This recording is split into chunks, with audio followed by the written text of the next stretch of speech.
just we are going to start with the introduction of the chapter number 6, that is your general principles and process of isolation of elements.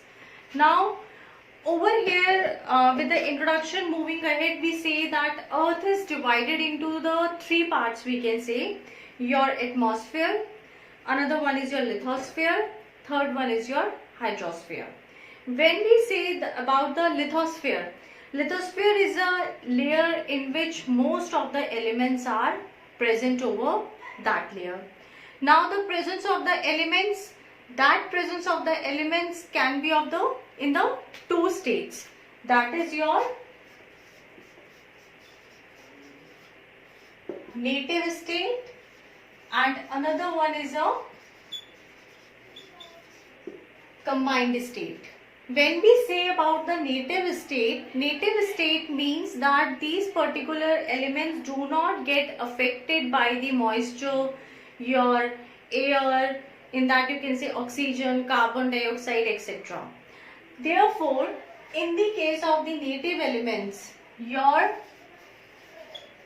noble gases come, and the another thing which comes, that is your gold, silver and your platinum.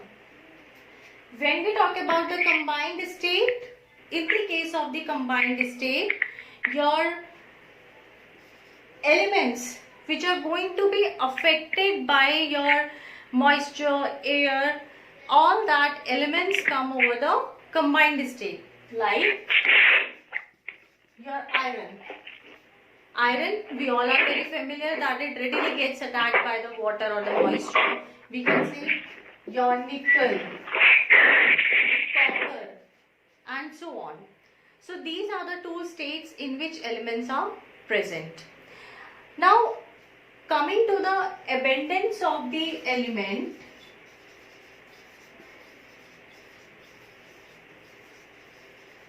when we are saying the abundance of the element, your oxygen, it is present 49.5% of the total atmosphere. Means when I am using the word element, it is the most abundant element in your atmosphere, 49.5%. The second most abundant element is the silicon.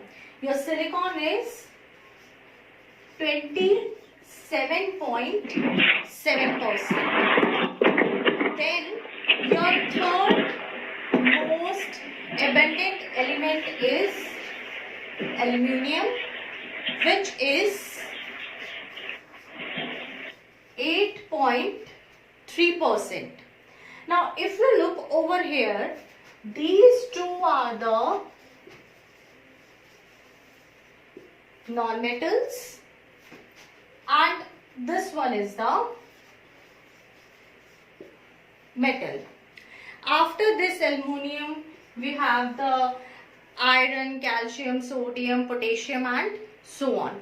These three you should keep in your mind. You can note down in your NCERT textbook itself over there. Now when, as the chapter says, isolation and extraction of the elements, so what is there? That the first word arises of minerals, that from where we are going to take it. Over there we say that minerals, we can say the naturally occurring of the element from where you are just going to extract the metal which you require. We also call them as the ores. Now this particular extraction method involves the three main steps. These three main steps, your first step is the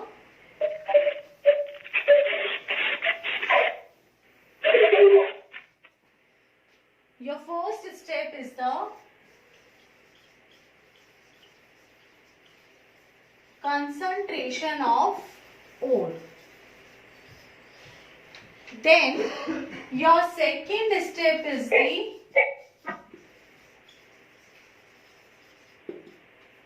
isolation of metal from its concentrated ore. And your third step is the purification. Third step is the purification of the metal. Means when you are going to extract a metal, these three steps are mandatory to be followed. Now further moving, we say when you are going to extract any extraction of any element, for the extraction of non-metals it is very easy. When we talk about the extraction of the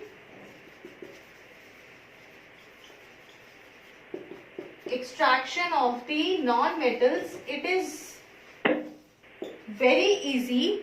In this case, like if we say non-metals, we are having the halogens. In the case of the halogens, just you need to do the electrolysis of their aqueous state. On electrolysis process, you can obtain your non-metal from its ore form. But if we talk about the gases you can isolate them from your atmospheric air. Now, but when we talk about the extraction of the metals, it is a very difficult task and a number of steps are involved in the extraction of the metals. Before going to the extraction of the metals, I just want you people to just have a glance on the table 6.1. If you look 6.1, we are having the ores of the metals present over there along their compositions that you need to learn. For example, your aluminium. In the case of the aluminium, your bauxite is given there and kaolinite is present over there. Now, when you are going to extract the aluminium, the main ore which we use, that is your bauxite. But besides that, two ores which is mentioned, we have the feldspar. You just note down over there, feldspar.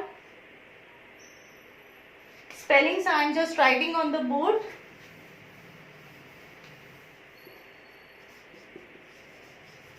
Feldspar, cryolite over there. Now, these are the two more ores for the aluminium. Similarly, in the case of the iron, we have the hematite, magnetite, citrite and your iron pyrites. Mostly extraction is done from the hematite and your iron pyrites. In the case of the copper, we have the copper pyrites, malachite, cuprite, copper glans, zinc, zinc blende, calamine, zincate. Similarly, in that only you can mention, in case of mercury, your ore is cinnabar. Cinnabar. Its composition is HGS. Your lead. Its ore is galena. Composition is PbS. Another one is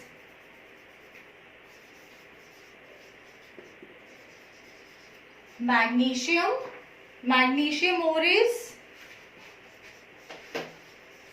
magnetite and dolomite.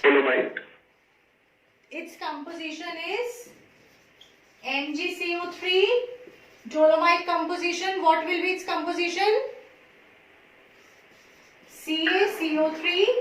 CaCO3.MgCO3. Very good. Dolomite's composition is CaCO3, MgCO3. And then we have the calcium. Calcium ore is limestone and gypsum. What is for the your limestone? Limestone? CaCO3. CaCO3. And gypsum is what? Ca CaSO4. dot. How many water molecules? Half H2O. Half. 2 or half? 2H2O. 2H2O. Very Two. good. Similarly, we have the last one is the manganese. In the case of your manganese, we have a pyrolusite. Your pyrolusite is MnO2. Mn2. For today, this much. Just revise the table 6.1 of your this chapter and get finished with your biomolecules. If there is any